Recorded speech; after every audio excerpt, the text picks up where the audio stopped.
Guys আসসালামু আলাইকুম। দুঃখের সাথে জানানো যাচ্ছে যে আমার আগের ভিডিওটা যেটা রাজশাহী আইছিলাম ওই ভিডিওটা কপিরাইট খাইছে, তাই এই জন্য আমি ডিলিট করে দিছি। আন্তরিকভাবে আমি দুঃখিত। এইবার আমরা যাইছিলাম রাজশাহী যে যাইতেছি একটা রিক্সা লইয়া যাইতেছিলাম পদ্মার পার, বান্ধব লইয়া বলছিলাম পদ্মার পার আয়া রিক্সার থেকে নাইমা গাড়ি ভাড়া দিয়ে দিতেছিলাম। গাড়ি ভাড়া দেওয়ার পরে মানে যে আশেপাশে রাজশাহীর রুট মোট আছিল, এত সুন্দর এই রাস্তাগুলা। তারা কইছি আমরা টিয়া খরচ করে সুইমিং পুলে গোসল না করে আয় আজকে পদ্মার পার গোসল করি। তারা আমরা পদ্মার পার নামলাম, পদ্মার পাড়ে আয়া পড়লাম। পদ্মার পাড়ে দেওয়ার পরে দিয়ে আশেপাশে দিয়া যাইতাছি, অনেক সুন্দর একটা রাস্তার মধ্যে দিয়ে একটাও ময়লা নাই। অন্য এটা কোনো কথা, ময়লা নাই কিছু নাই, অনেক পরিষ্কার রাস্তা। আশেপাশে দেখি পার্কের মতন, মানে উপরে দোকান, নিচে হয়েছে দোলনা টোলনা এইসব খেলা, ছোটো বাচ্চাদের জন্য অনেক কিছু আছে। তারপরে দেখতে দেখতে আমরা পদ্মার পাড়ে এদিক নেমে যাইতাছি। এদিক দিয়ে যে নামছি কইছি আমরা সেদিক দিয়ে মানে আরেকটা রাস্তা আছে ওই দিক দিয়ে ঘুরে যাই, কি না আমরা শর্টকাট নিতে পছন্দ করি, আমরা যুবক। আমরা কইছি আচ্ছা শর্টকাট যখন লইবি শর্টকাট লই আড়া শুরু করে দিতেছি। আর এই তারা যে ফাইজলামি বুঝতেছি তো পরের যখন শয়তান ছুটি পায় তখন যা করে ইতানেরা দেখলে তাই বোঝা যায়।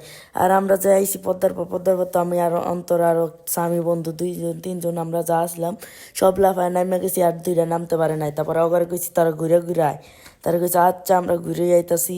তারা ঘুরে হওয়ার পরে আমরা প্যান্ট পাল্টাইছিলাম, পাল্টায় নামে গেছি নদীর মধ্যে যে নামছি, নদীর মধ্যে আইসি না ফরমাইশটা করছি। এই তানের যে জ্বালায় আমি আর থাকতে পারতাছি না।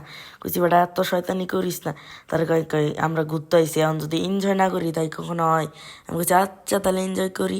তারা আমিও একটা লাভ মারলাম, মোবাইলটা হাতে লই আই। এ কথা না হয় বাদই দিলাম, এনদে যে যারা শয়তানিটা করতেছে আমি কইছি এই বেটা শয়তানিটা করিস না, এত শয়তানি করিস না, আবার এত বেশি গোসলও করিস না।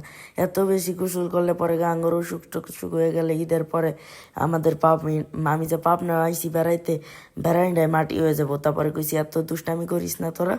আমি তারপরে দৌড় দিয়ে একটা লাভ যে দিতাছি, হ্যাঁ কয় তাহলে আমরাও দেই। আমি কইছি দে গা তোরা, তাই সমস্যা কি? হয় কয় পানি টানি খাইছোস?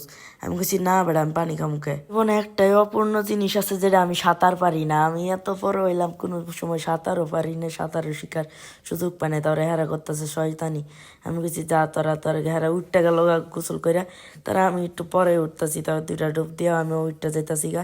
তার উঠতে কাপড় টাপড় পাল্টাইয়া যাইতাছি গা কাচ্চি ভাইয়ের উদ্দেশ্যে, কারণ আমরা কাচ্চি ভাই আজকে খাওয়ার নিয়ত করে আইছিলাম।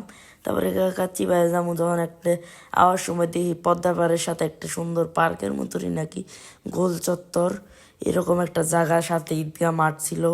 তারপরে যাইতাছিলাম, তার কয়েকটা ছবি তুলছিলাম এই জায়গায়। ছবি তোলার পরে আমরা রিক্সা লইয়া যাইতাছি কাচ্চি ভাইয়ের উদ্দেশ্যে। টাটা বাই বাই, আজকের মতন জায়গা।